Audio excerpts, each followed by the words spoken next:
Mahmud Sami Ramazanoğlu Kuddise Sirruh Musahabe 5 Zekat ve Sadaka 163 Hazreti Peygamber de infak ve tasadduk. Uhud dağı baştan başa altın kesilip de benim olsa ondan bir altının nezdimde kalıp gecelemesi bile hoşuma gitmez. Meğer ki borcum için hazırlayacağım bir tek altın olsun, o müstesnadır. 164 Malın zekatı borçtur. Malının zekatını ödediğin zaman artık üzerinde olan zekat borcunu yerine getirmiş olursun. Allah'ın emirlerini yerine getirmek, hele zekat farizasını ifa ve zavallı fakirleri tesrir ve ihya etmek ne büyük bahtiyarlıktır. Bu surette müminler dünyada vicdan huzuruna kavuşacakları gibi ahirette de saidler zümresine iltihak etmiş olurlar. 165 Zekat malın şerrini def eder. Malının zekatını ödersen muhakkak ki o malın şerrini kendinden uzaklaştırıp gidermiş olursun. Zekat, lügatte her şeyin halisi ve temizi manasınadır. Şer'i ıtlaka göre kişinin kendi malından ayırıp müstahak olanlara verdiği muayyen miktar mal demektir. Bu suretle mal temizlenmiş olduğu için zekat adı verilmiştir. Zekat hükümleri fıkıh kitaplarında yazılıdır. 166 Sadaka verin ve cehennemden korunun.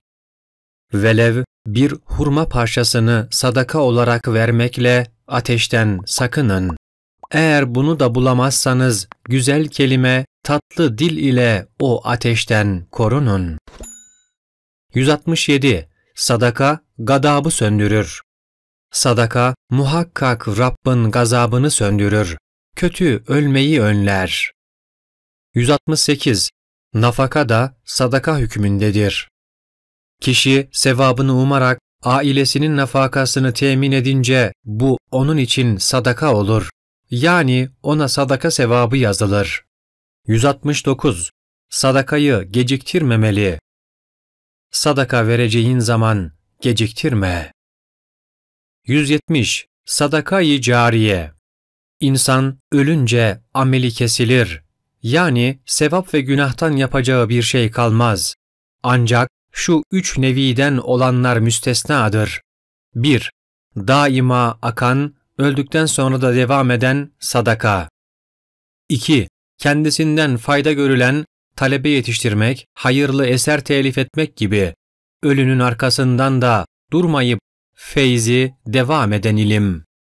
3. Kendisine ahirete göçtükten sonra dua edecek hayırlı evlat. 171. Sadaka-i cariyeden su hayrı.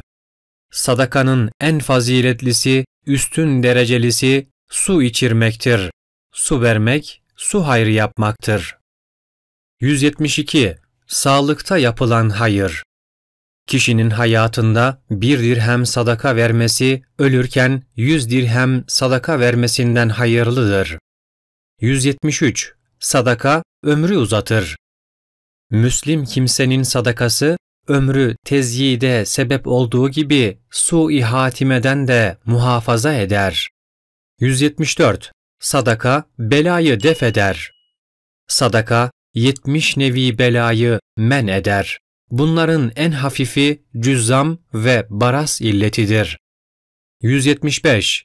Sadakayı ehline vermek. Sadaka hususunda müstehak olmayana vermek suretiyle haddi aşan ona mani olan gibidir. Bu hadisi şerifte zikredilen sadakayı bazı şarihler zekat ile tefsir etmişlerdir.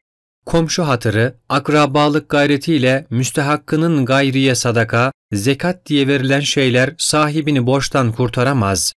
Hatta kendini methettirmek düşüncesiyle muhtaçlara verilenler de, ihlastan uzak olduğu için indallah makbul değildir.